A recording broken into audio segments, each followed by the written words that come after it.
皆さんこんにちは。前回完成したビートルの車体を今回はついに情景をセットして独自の世界観を作り上げていきます。とその前に今流れているこの動画、完成写真をベースにちょっと動かしてみたんですが、いやーツッコミどころ多すぎません？かなり面白い仕上がりになっているので、まずはこのカオスな動画をお楽しみください。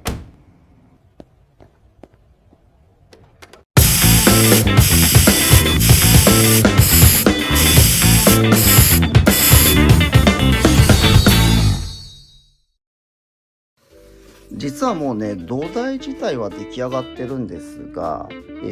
こちらにですね、このちょうど作り終えたですね、このビートルを配置してですね、で、この事前に用意したね、この辺の小さいね、このパーツなんかをね、この情景に配置してですね、で、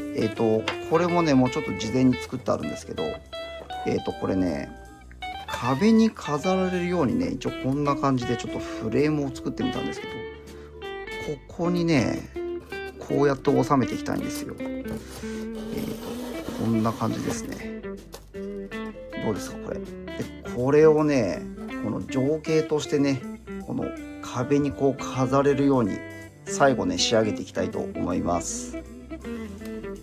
ちょっとまずはここに柱を立てたいんですよね。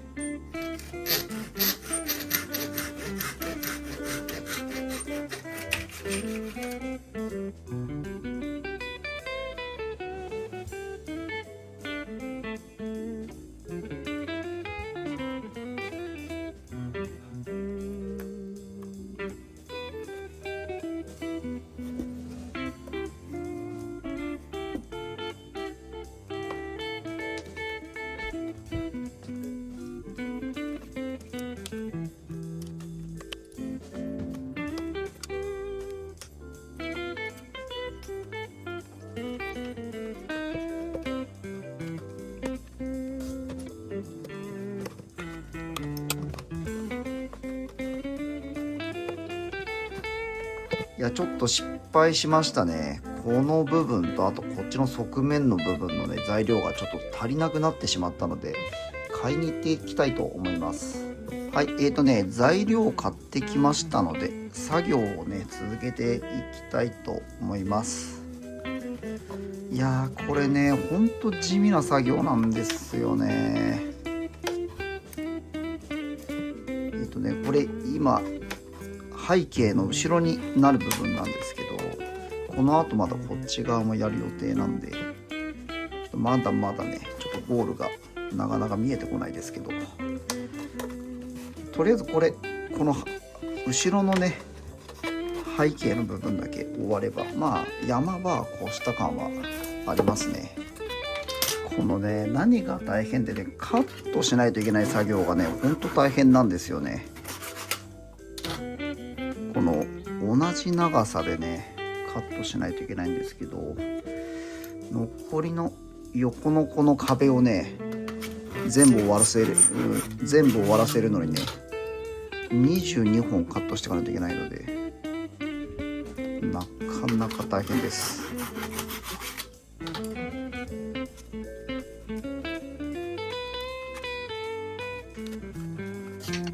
よし、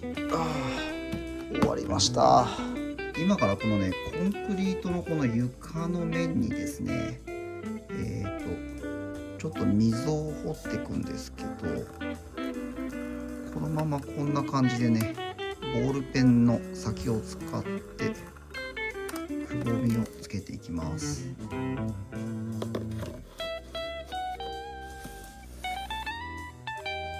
で、こっちも同じようにですね、このボールペンでくぼみを入れていきます。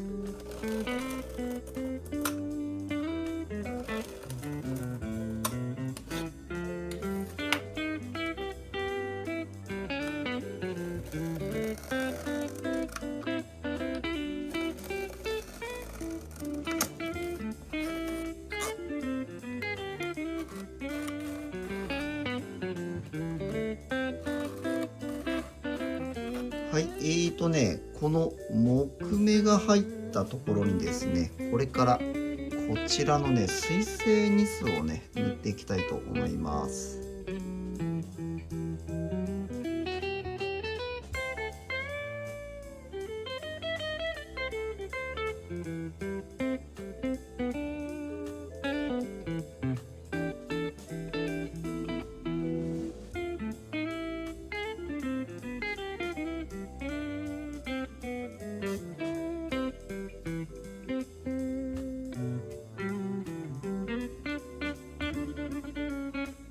いや、これちょっとね、手順失敗しちゃいましたね。下地をね、これから黒い色で塗ろうと思ってたんですけど、先にね、この木目塗る前にやるべきでしたね。ちょっとマスキング分かなり無駄になってしまいました。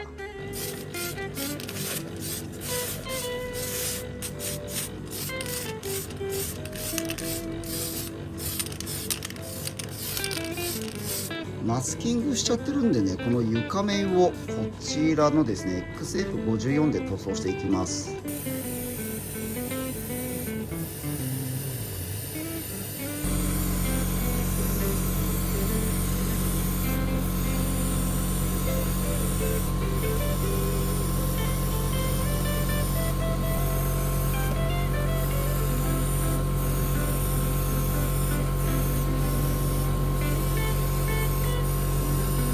はい、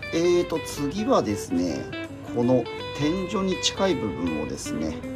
こちらの XF23 で塗装するんですけど、この後ね、こちらの壁に関してはね、ちょっと一工夫加えるんですけど、そのためのね、ちょっと準備としてこの色を塗装していきます。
はい、壁のこの模様をね、このトタンの波板を再現してね、追加していこうと思うんですけど、これね、4ミリだったかなのね、プラ棒をこんな感じでちょっと波状にね、取り付けてあるんですけど、この上にね、こんな具合でアルミ箔を用意してですね、この上からね、こうやって綿棒で押し付けていきます。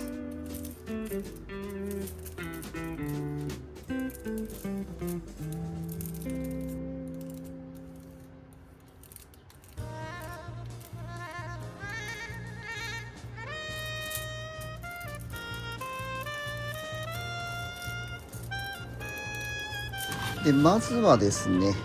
こちらでサフェサ塗装をしていきます。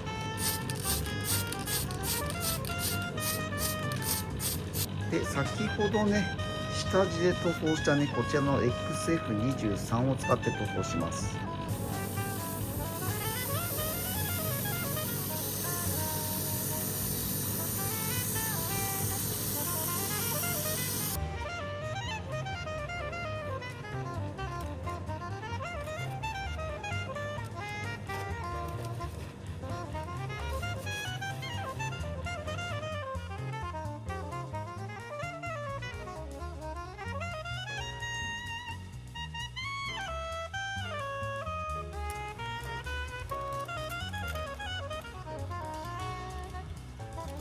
あんまりね、こうギュッと押さえ込んじゃうと、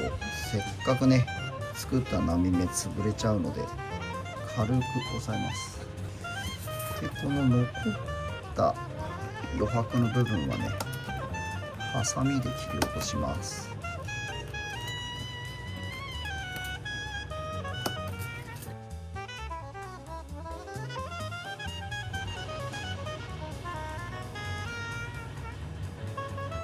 こんな感じでね、ちょっとこの梁をつけていきます。やっぱ雰囲気出ますね。はい、今からですね、この雨だれとかね、ちょっとサビを少し加えていきたいと思います。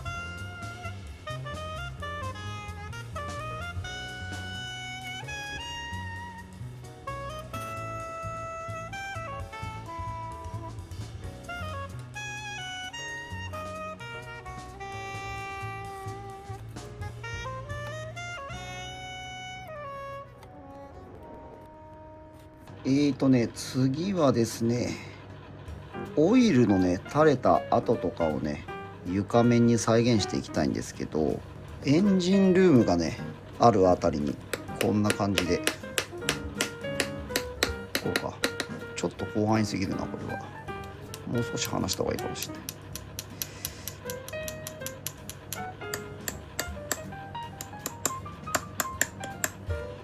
ちょうどこんな感じでうまくね床にオイルがね垂れてしまったような雰囲気をね出していきます。いやー、なかなかいい味に仕上がりましたね。でこれね、この上からちょっと艶消しのクリアを塗装していきます。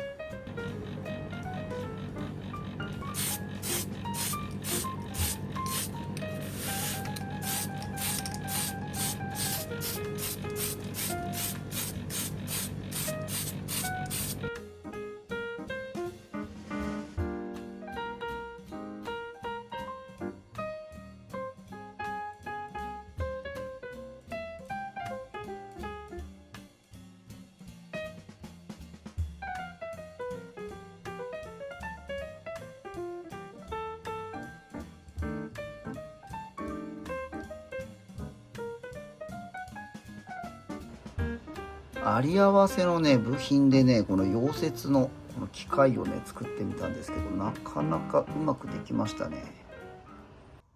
ガレージに配置する小物とかガレージによくある部品の製作をしようと思ってたんですが、一応ねこれまでは既製品のキットをね探して使ってたんですけど、最近ね 3D プリンターを購入したんですよ。で今回はねネットで見つけたね 3D プリンター用のデータを活用していきたいと思います。なお今回使用するデータは事前に商用利用が可能であることをしっかり確認しています。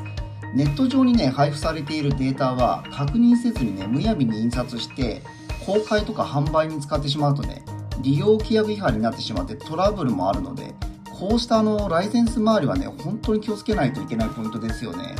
それではデータの準備を進めるために、まずはねエレグーのサテライトアプリケーションを開いていきます。まずはねこのプロジェクトの名前を付けたいので、今1って入ってるんですけど、これをねフォルクスワーゲンガレージとしておきます。そしてこのプロジェクトの上にですね、ネットからダウンロードをしてきたファイルをね開いて、この上に展開していきます。結構なね数購入してきたんですけど、まずはねこのメカニックがねしゃがんで作業をしているようなデータから開いていきたいと思います。でこうやってプロジェクト上にね今メカニックが配置されたんですけど、この位置をね調整していきます。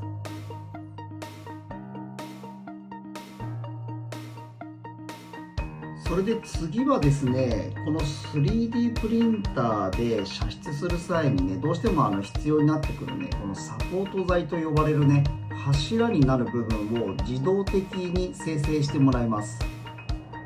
で次はですね大きさを変えていくんですけど、これねちょっと今メニューの中の文字が消えてしまってるんですが、実はここね今スケールをね変えるメニューが出てきてます。でこの上に向かってね今 40mm まで大きさを変えていくんですけど、そうするとね 200% ぐらい大きくなるのかな。でちょっと他の部品も配置していくのでね、まず端っこの方に移動しておきます。そそれで同じ要領でね、次はこのドラム缶を並べていきます。2個ぐらいあればちょうどいいですね。でちょっとね、上から見てこの配置の調整をしていきます。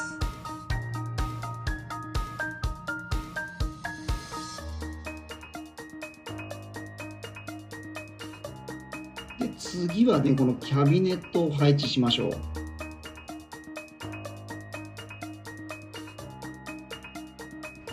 いろいろね、ちょっと使いそうなやつを全部配置してみました。でこのままだとね、印刷ができないので、このスライスというね、作業をすることによって 3D プリンターにね、転送するための準備が整います。でこの画面ではね、一応この印刷する時のこの階層の状態がね、確認することができるんですが、ちょうどね、この中にね、空洞ができる位置だったりとかね、そういうのも分かりやすくていいですよね。でこの後ね、データを保存するんですけど、プリンター自体をね、ネットワークにつなげてればね、このままプリンターに転送できるんですけど、私はね、一旦 USB のメモリーにね、保存してからプリンターに直差しで印刷します。はい、まずはですね、こちら電源を入れます。よいしょ。でそうするとですね、自動的にね、システムがこのセルフチェックを始めるんですね。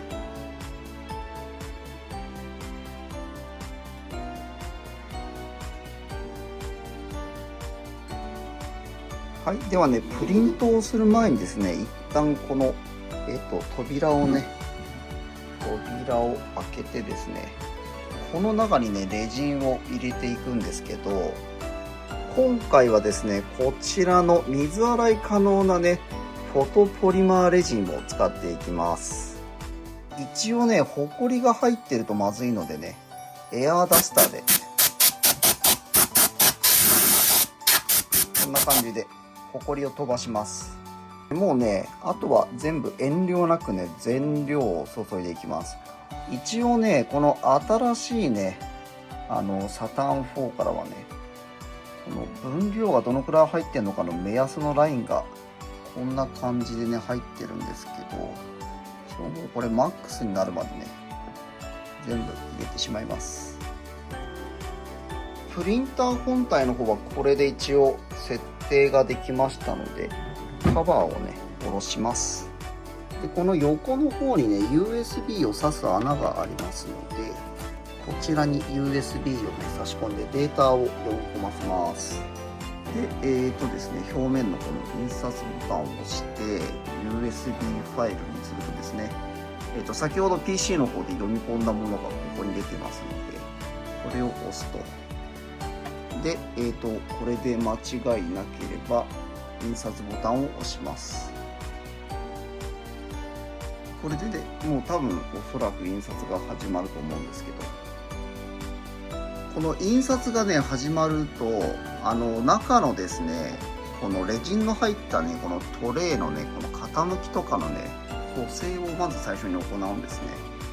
でそれからね、実際印刷の方を行うんですが、これ見た通りですね、おおよそ時間だと5時間ぐらいかかるみたいですね。はい、今ね、印刷が始まったんですが、印刷中はね、ずっとこんな感じになってまして、この真ん中のね、パーセンテージがね、どのくらいの進行で進んだのかが分かるようになってます。でこれはね、実際この上からね、台座がレジンのバケツの中にこのズボってこう入ってるんですけど、これがね、こんな感じで上がったり下がったりすることによってね、少しずつね、この高さを稼いでって形になってるんですね。これ見ると分かりますかね。今すでにね、この印刷されたレイヤー数3になってるじゃないですか。で残りあとね、この上下の運動を1657回分ね、行わないと印刷が完了しません。いや、なかなかね、道のりが長いですけど、印刷が完了するの楽しみですね。はい、印刷の方がね終わりました。で、この後はですね、この上のですね、この印刷台をですね、もうそのまま引き抜いてしまってですね、はい、でこれをですね、このままこちらのですね、洗浄台の方にね、ドブ付けしてしまいます。はい、でこれ今ね、中に水が満水で入ってるんですけど、この状態でですね、水洗いを選択して5分ぐらいですね。でこれでスタートをします。そうするとね、この中でね、プロペラみたいなのがあってですね、中身のこのレジンを洗浄しています。で一応ね、この洗浄剤っていうか、これ水なんですけど、これはね、環境にあまり良くないので、一旦ねこんな感じでケースに移しておいてですね、これ太陽光でね数日間置いとくと中のレジンは紫外線で硬化するので、その後ねろ過した状態で捨てようと思います。それまでは一旦ねこういった容器の中に入れてですね、しばらく放置しておきます。でまだ実際ね、この表面にねレジンが結構ついてるので、このちょっと汚染されてる状態ですけど、まだ十分ね洗浄には使えるので、こんな感じでね綺麗に落としていきます。はい、まずはヘラでね、印刷した印刷物をね剥がします。結構ね硬く入ってるんですけど、瞬間ねほんときっかけだけでねできちゃえばね結構簡単にスルって取れるんですけど、なかなかね大きいのは剥がれづらいですよね。先にちっちゃいのからやりますか。よ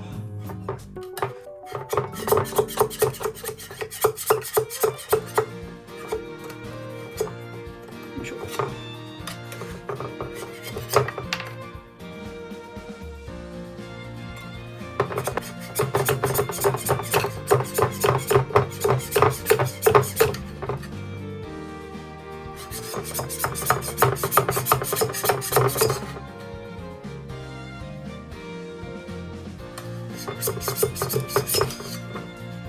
はい、こんな具合で取り外しましたのでね、これからね二次硬化をします。ターンテーブルの上にまず並べます。で今度はですね、この紫外線を当てるモードにして、同じくね、5分ぐらいですかねにセットしてですね、でスタートをすると、でそうするとね、こちらの紫外線がですね、この中のねレジンで印刷したものをね、またさらにね硬化させる仕組みになってます。使い終わった後のレジンなんですけど、こんな感じでね、中にこの、フィルターがついてるね定規を使ってですね、また容器の中に戻します。はい、3D プリンターで印刷の方終わりました。先ほどねお見せしていたこちらのセットとは別に、もうね違う別のセットもね印刷したんですけど、でこれね 3D プリンターはねどうしてもこのサポート材っていうのがね一緒に印刷されてしまうんですよね。でこれをねちゃんとした部品として使う前にですね、これこんな感じで簡単に取れるんですけど、まずねこの辺のサポート材とかをねしっかり除去した上で一つの部品として仕上げていきます。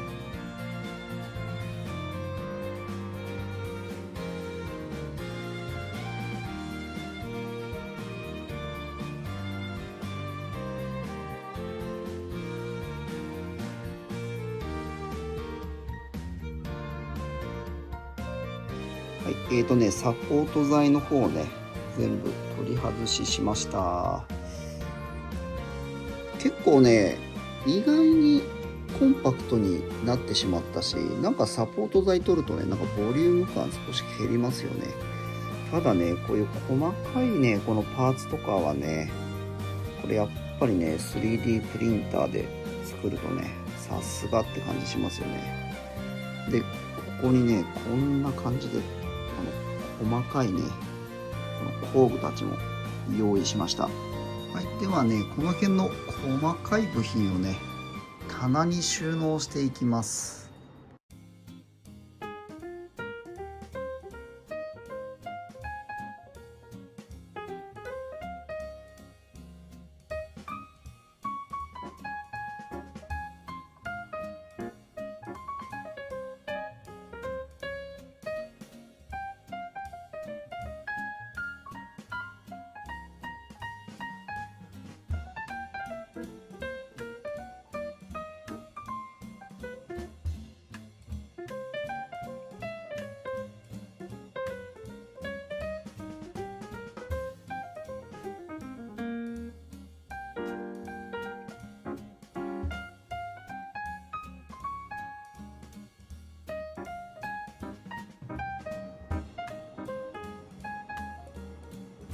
はい、棚にね荷物の設置が終わりました。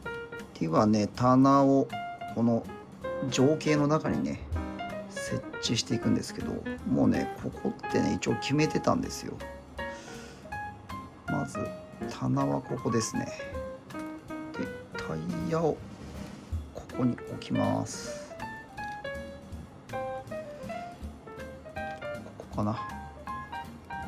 と次にねドラム缶なんですけど、ここかな。この位置がいいですかね。でもう一つもここがいいな。ここに設置しましょう。あとねちょっとエアーコンプレッサーを設置したいんですけど、このホースをねもしかしたら車体に多少干渉する位置に入るかもしれないので、先にこれつけちゃった方がいいですね。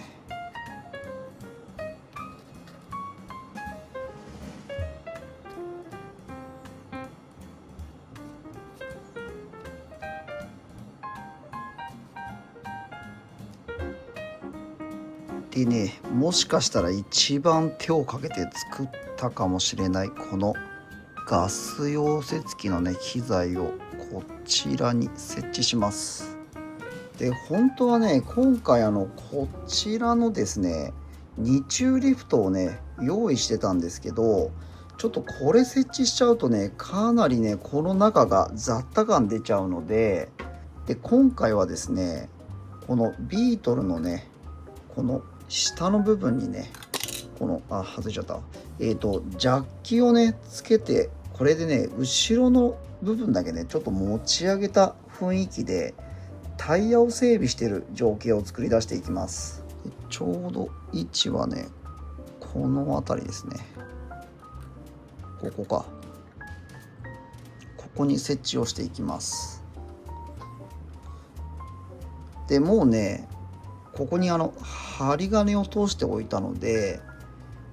あとはもう設置していくだけなんですけど、この先端にですねクラフトボンドをつけておいて、タイヤのねこちらにもですねクラフトボンドをつけておきます。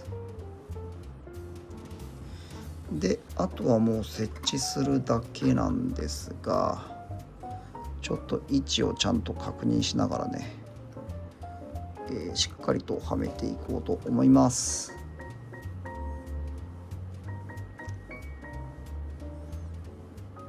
ここかな。ここですかね。であとこれね下がスタイロフォームみたいに柔らかくなってますので、このまま差し込むとね針金ごと突き刺さってちゃんと設置できました。で外したねタイヤはですね車体の下に置いておくのが基本となりますので、こに設置しておきます。ちょっとねこの工具入れがね設置できなくなっちゃうので、こちらのですねドラム缶とかはね奥の方に移設していきたいと思います。ちょっとね見えづらいんですけど、でもここでもいいですね。まず1個目はねここに置きましょう。2個目はねちょっとほぼ見えなくなっちゃいますけど、この棚の横の方がいいかな。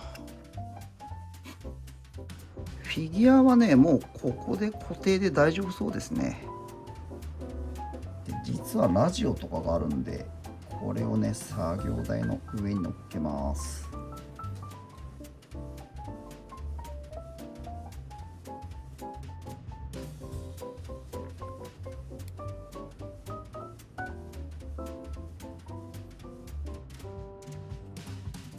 いやーこれねキャビネットもねだいぶ作り込んだ感じしますね。では早速情景の中に入れていきましょう。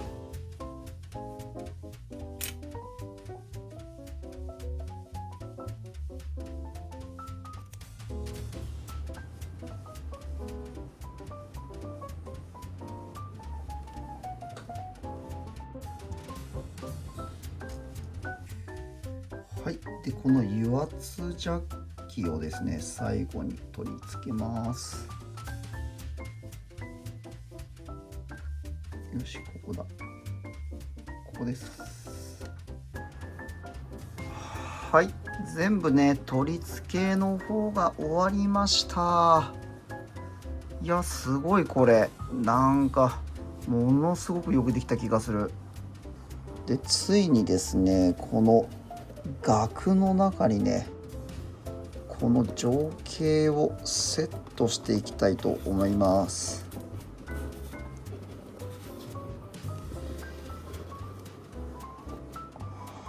はい、うわかっこいいわこれ。最後にね忘れてたんですけど蓋を用意したのでね、これでホコリもね防げると思います。でこれね壁にかけられるようにねこの後ろにですね金具をつけたいと思います。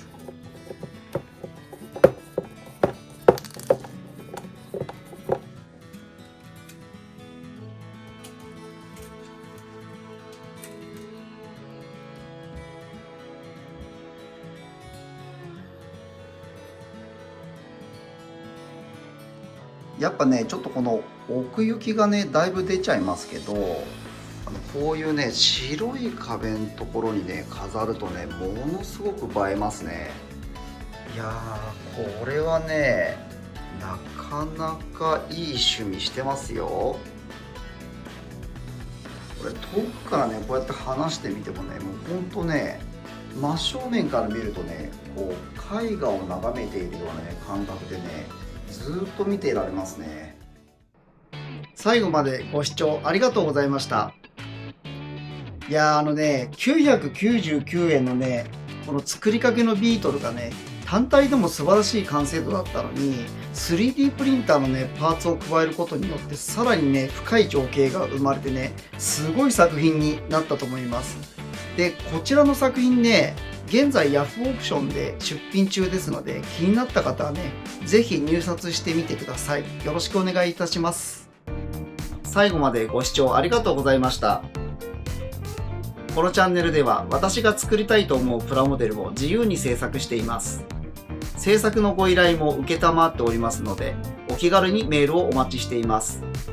リクエストがあればぜひコメントへお寄せください。SNS などでも情報を発信しておりますので、ぜひフォローをお願いします。この動画を気に入っていただけましたら、いいねボタン、そしてチャンネル登録もぜひよろしくお願いいたします。それではまた次の動画でお会いしましょう。バイバイ。